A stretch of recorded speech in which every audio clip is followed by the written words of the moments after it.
Hi everyone, welcome back for another whiskey review. Now, since I've been uploading the reviews again regularly, well, I've done one for each day in 2024 so far. One interesting concept has come forward. It's something I hadn't planned on. I have thoroughly enjoyed reviewing 2 or 3 whiskeys in one session rather than recording one each every day and then kind of separating them out. And I thought that worked really well with some of the previous reviews I've done.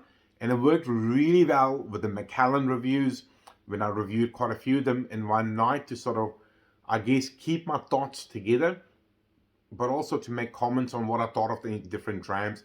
And it worked well with the Balvenie series as well, doing the 12, the 14, the 17 together.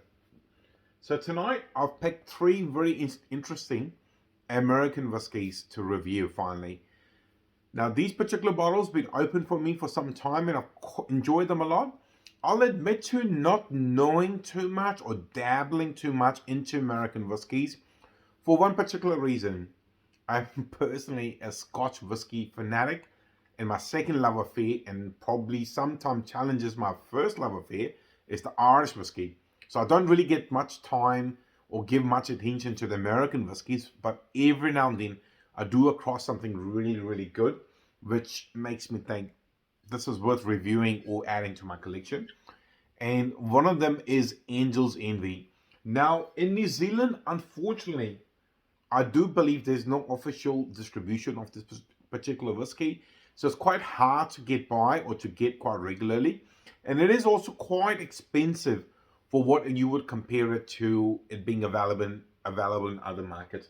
So this is their flagship distribution bottle, the port cask finish one. Aged for 4 to 6 years in brand new American oak casks and then given further maturation for 6 months in port cask, authentic port cask. So quite an interesting concept.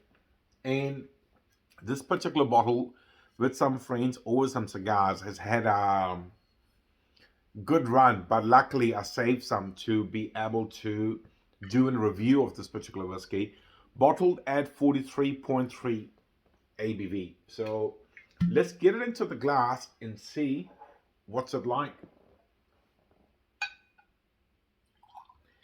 Now, the bottle itself, so since I've been doing the reviews, I have started to comment a little bit about presentation as well of different whiskies, and this is a very, very cool bottle.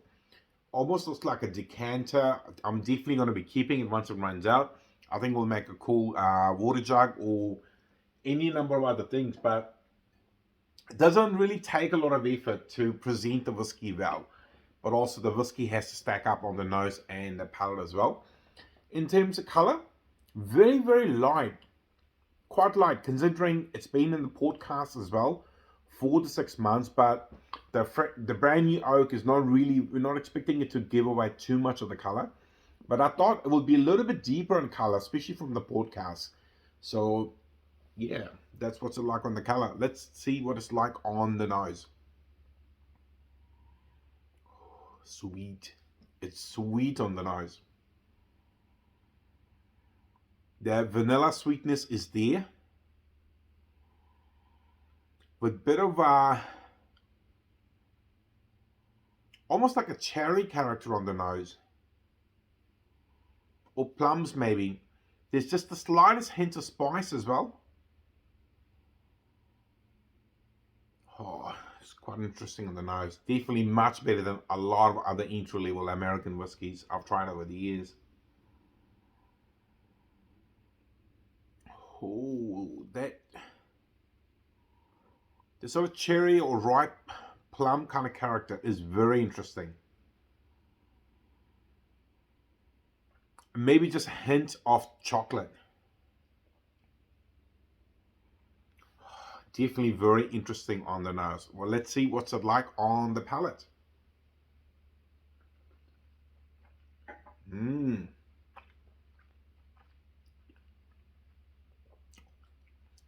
Starts off quite dry on the palate. It's sitting on the back of my palate.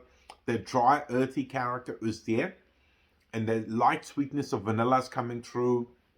A little bit of that. Just the gentle spice is there. but it's quite watery, very, very light on the palate. And this is specifically why I'm going to do 3 different reviews tonight. The other 2 bottles I'll talk about in the next 2 reviews. But I've started on the lighter one, or what I remember as the lighter of the 3 whiskies.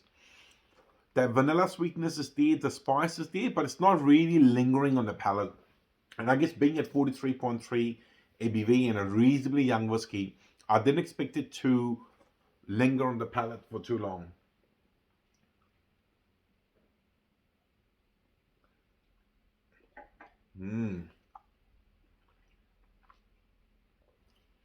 There doesn't seem to be a significant flavor profile coming very specifically because of the podcast, but you can pick up that little bit of that. There's just like a hint of dark chocolate. There's a little bit of that cherry character coming through on the palate as well, which I'm assuming is coming from the podcast. And the sweetness of vanilla is there, which you expect from a good quality American whiskey. Overall, quite good. I'm just a little bit disappointed about the finish and also the overall watery mouthfeel. What I would really love to, and I don't have it now, is try some of the cask strength Angel's Envy, which I haven't seen in the New Zealand market, but I'll try and get a bottle. It'd be quite interesting to try the cask strength ones, because the next 2 reviews I'm going to do with the American whiskies are both at that barrel proof cask strength, which is something I seek. I personally love whiskies in its natural state and gives a really good, honest crack at understanding the flavors and smells. Overall, really, really solid whiskey. Well, that's all I've got to say about this particular whiskey. If you're liking the content, please like, share, subscribe. Otherwise, I'll see you in the very near future for another whiskey review. See you later. Bye-bye.